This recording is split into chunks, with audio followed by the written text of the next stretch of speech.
नमस्कार, आप देख रहे हैं भव्या सेवी न्यूज और मैं हूं आपके साथ आदित्य।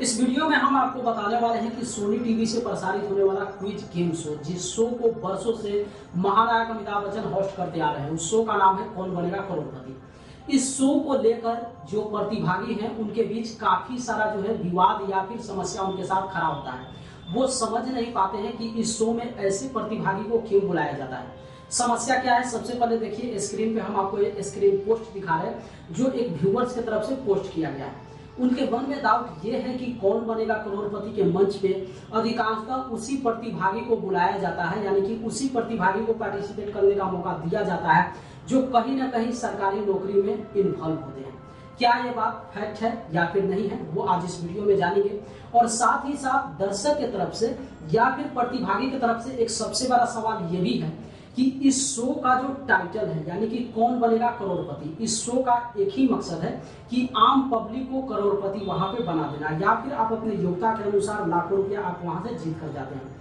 तो कई जगह दर्शक ये भी सोचते हैं या फिर प्रतिभागी ये भी सोचते हैं कि जो ऑलरेडी करोड़पति है, यानी कि जो अमीर लोग हैं या फिर वैसे फिल्मी हस्ती लोग हैं, उनको इस मंच पे क्यों आमंत्रित किया जाता है या फिर क्यों बुलाया जाता है। कई बार आप देखते होंगे कि इस मंच पे एसपी को भी आप क्विज गेम शो खेलते हुए देखे होंगे। आखिर क्या जरूरत है वैसे लोगों को इस मंच पे बुलाने की जो ऑलरेडी कहीं ना कहीं किसी ओहदे पर बैठे हुए हैं और उनके पास करोड़ों रुपया ऑलरेडी है। तो हम यहाँ पे आपको बता दें कि देखिए, यहाँ पे कौन बनेगा करोड़पति की तरफ से ये नहीं कहा गया है कि जो गरीब है उन्हीं को कौन बनेगा करोड़पति की तरफ से करोड़पति बनाया जाएगा। कौन बनेगा करोड़पति का एक ही टारगेट है कि अगर आपके पास जीके का भंडार है, अगर आप शिक्षित हैं, तो अपने जनरल नॉलेज को लेकर इस मंच पे आइए और जितना आप सही जवाब देंगे उसके आधार पे यहाँ से आप जीत कर जाएंगे। तो अमीरी और गरीबी वाला बात यहाँ से हटा दीजिए। लेकिन जो मेन यहाँ पे समस्या ये हो जाता है कि कुछ दर्शक या फिर प्रतिभागी ये भी सोच रहे हैं कि अधिकांशतः यहाँ पे जो सरकारी नौकरी वाले लोग होते हैं उनको बुलाया जाता है। देखिए, अगर आप कौन बनेगा करोड़पति के प्रतिभागी हैं, यानी कि आप इसमें पार्टिसिपेट किए हुए हैं, तो आप इस बात को जानते होंगे कि जैसे ही आप रजिस्ट्रेशन करते हैं वहां पे एक लंबा चौड़ा रूल और रेगुलेशन होता है। सोनी लिव एप्लीकेशन पे जब आप जाकर देखेंगे रजिस्ट्रेशन के समय, तो हिंदी और इंग्लिश दोनों में वहां पे केबीसी का रेगुलेशन आपको मिल जाता है और वहां पे डाटा बना हुआ रहता है। भारत में जितने भी स्टेट है जहां के प्रतिभागी वहां पे पार्टिसिपेट करते हैं, हर स्टेट में फिक्स कर दिया गया है कि बिहार से कितने स्टूडेंट को उठाना है, उत्तर प्रदेश से कितनों को उठाना है, महाराष्ट्र से कितने को उठाना है और दिल्ली से कितने को उठाना है। यानी कि कौन बनेगा करोड़पति के टीम से तरफ से ये फिक्स कर दिया गया है कि किस स्टेट से कितने प्रतिभागी होंगे। साथ ही साथ उसमें मेल कितने होंगे और फीमेल कितने होंगे ये भी डिवाइड किया गया है। उसके अलावा मेल और फीमेल में एज को भी डिवाइड कर दिया गया है कि इतने वर्ष से इतने वर्ष के बीच कितने को लेना है। यानी कि हर चीज जो है कौन बनेगा करोड़पति के मंच की तरफ से या फिर उसके जो मेकर्स हैं उनके तरफ से ये स्पष्ट डिसाइड कर दिया गया है। जो आप रजिस्ट्रेशन के समय या फिर आप उसका रूल और रेगुलेशन इंटरनेट पे जाके आप निकालेंगे तो वहां पे स्पष्ट आपको दिखाई पड़ेगा। लेकिन रही बात, अगर आप ये बात सोच रहे हैं तो आप कौन बनेगा करोड़पति का शो आप देखते होंगे तो उसमें ये भी आप देखते होंगे कि काफी सारे ऐसे स्टूडेंट वहां पे आते हैं जो सरकारी नौकरी में नहीं रहते या फिर सरकारी नौकरी की तैयारी भी नहीं करते हैं।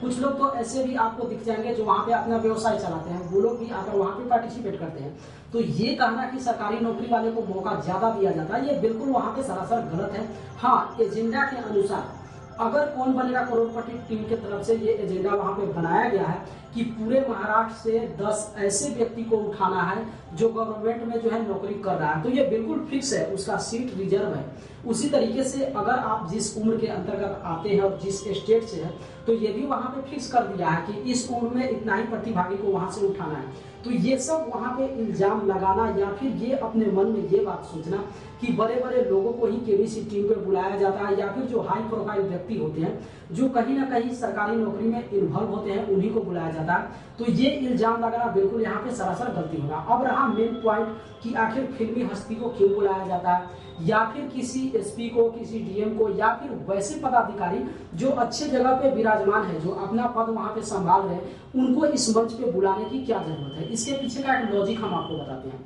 इसका लॉजिक ये है कि आप सोचिए, अगर कौन बनेगा करोड़पति के मंच पे सिर्फ ये कर दिया जाए कि जो स्टूडेंट है जो कहीं ना कहीं कंपटीशन की तैयारी कर रहे हैं वही लोग सिर्फ इसमें पार्टिसिपेट कर सकते हैं, तो इसके दर्शक कौन बनेंगे, अधिकांशतः दर्शक वही होंगे जो इसमें पार्टिसिपेट करना चाहेंगे और ज़्यादा से ज़्यादा 20% वैसे व्यक्ति होंगे जिनको क्विज जीके में जो है वहाँ पे इंटरेस्ट होगा, वही लोग देखेंगे। लेकिन आप सोचिए, अगर हर क्षेत्र में लोगों को मौका देना शुरू कर दिया जाए, जैसे मौका दिया जा रहा है,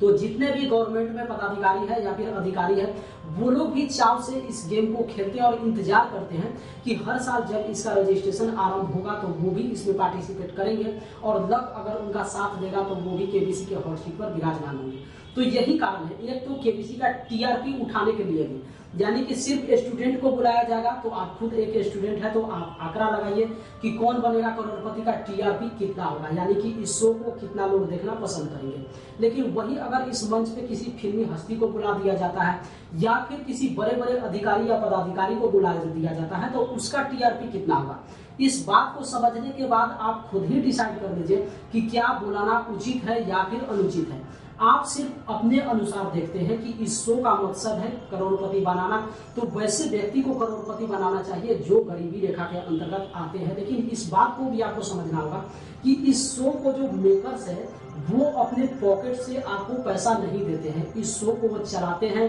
वहां से वो अर्निंग करते हैं और उसी अर्निंग में से प्रतिभागी को वहां पे पेमेंट करते हैं। तो आप सोचिए, अगर दर्शक ही उस शो को नहीं देखेंगे या फिर उस शो को स्पॉन्सर करने वाला ही कोई नहीं मिलेगा तो फिर उसके जो मेकर्स है इस शो को कैसे चला पाएंगे। क्या आप कभी सोचे हैं कि कौन बनेगा करोड़पति में प्रत्येक फ्राइडे को जो शानदार शुक्रवार एपिसोड प्रसारित किया जाता है या फिर पहले कर्मवीर एपिसोड प्रसारित किया जाता था, उसमें जिस समाज सेवी को या फिर समाज सेवक को बुलाया जाता है या फिर फिल्मी हस्ती जो लोग भी आते हैं, क्या आप सोचे हैं कि उस शो को स्पॉन्सर कौन करता है, मेकर्स को उस शो से कितना पैसा मिल जाता है, करोड़ों में पैसा आ जाता है मेकर्स के पास। तो आप खुद ये सोचिए कि क्या मेकर्स इस बात को सोचकर अपनी करोड़ों की आमदनी को वहां पे बंद कर देगा, या फिर एक पल के लिए ये भी सोचिए कि कौन बनेगा करोड़पति का जो एक शो आप देखते हैं, अगर कोई केबीसी 2021 की बात करें तो एक शो को होस्ट करने में महानायक अमिताभ बच्चन 4.25 करोड़ रुपया लेते हैं। अब आप सोचिए,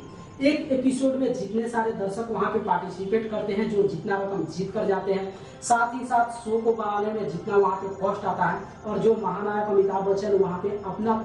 वहां पे पेमेंट लेते हैं, ये सब आखिर मेकर्स कहाँ से आता है, कहाँ से देता है? क्या अपने पॉकेट से देता है? कोई भी मेकर्स अपने पॉकेट से देना पसंद नहीं करेगा। तो इसका एक ही रीजन है कि वो अपने शो को आप जहां पर भी देखते हैं, सोनी टीवी पर देखते हैं या फिर सोनी लिव एप्लीकेशन पे देखते हैं या फिर इंटरनेट के किसी भी साइट पर देखते हैं जहां पे आप देखते होंगे विज्ञापन चल रहा है, या फिर इसके अलावा जब आप कौन बनेगा करोड़पति का एपिसोड जैसे ही आप स्टार्ट करेंगे तो शुरू में वहां पे स्पॉन्सर्ड बाय कई सारा कंपनी का वहां पे नाम देखते होंगे। हर कंपनी जो है वहां पे करोड़ों में उस मेकर्स को पेमेंट वहां पे करता है। तो ये सब जरिया है जिस जरिए को लेकर जो है मेकर्स को आमदनी हो जाता है। तो ये बात देना कि किसी भी फिल्मी हस्ती को क्यों इन्वाइट किया जाता है या फिर जो बड़े लोग हैं उनको क्यों इन्वाइट किया जाता है, तो इसका मकसद सिर्फ और सिर्फ एक ही है कि इसका टीआरपी अच्छा खासा उठा दिया जाए और जितने भी लोग हैं यानी कि 20% या 30% दर्शक के बीच ये शो बनकर न रह जाए, लगभग 70 से 80% जो इस देश के जनता है वो भी इस शो को देखे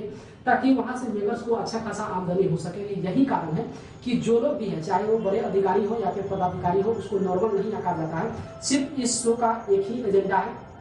आप अपनी शिक्षा को लेकर इस मंच पे आइए और अपनी क्विज गेम शो को वहां पे भजाइए। आप जितना सही जवाब देंगे उसके आधार पे आप वहां से रकम जीत कर जाएंगे। तो ये जो दो इल्जाम है, यानी कि एक व्यूअर्स की तरफ से ये पूछा गया था कि सरकारी नौकरी वाले को ही अधिकांशतः क्यों बुलाया जाता है, ये बिल्कुल वहां पे डाटा नहीं है। केबीसी का डाटा फिक्स है, जहां से जितने लोगों को बुलाना है वो बुलाएगा ही बुलाएगा। हाँ, यहाँ पे दो चीज हम आपको जरूर क्लियर कर दें कि अगर पूरे भारत की बात करें तो सबसे अधिकांशतः जो प्रतिभागी होते हैं वो महाराष्ट्र और दिल्ली से होते हैं। तो ये फिक्स किया गया है केबीसी टीम की तरफ से, तो इस पे आप आरोप नहीं लगा सकते हैं। महाराष्ट्र और दिल्ली के अलावा भारत में जितने भी राज्य हैं वहां से प्रतिभागी कम होते हैं, लेकिन महाराष्ट्र और दिल्ली से अधिकांशतः प्रतिभागी को बुलाया जाता है। तो ये सब इस शो के विषय में फैक्ट है। साथ ही साथ वहां पे ये नहीं देखा जाता है कि आप किस कुर्सी पे बैठे हुए हैं। अगर आपके पास योग्यता है तो आप रजिस्ट्रेशन को लेकर क्वालिफाइड होइए, आप वहां पे पार्टिसिपेट कीजिए, हॉट सीट पर विराजमान होइए। और आप बड़े घर के लड़के हैं या फिर छोटे घर के लड़के हैं, उससे उस शो का टीम को कोई भी इफेक्ट नहीं पड़ता है।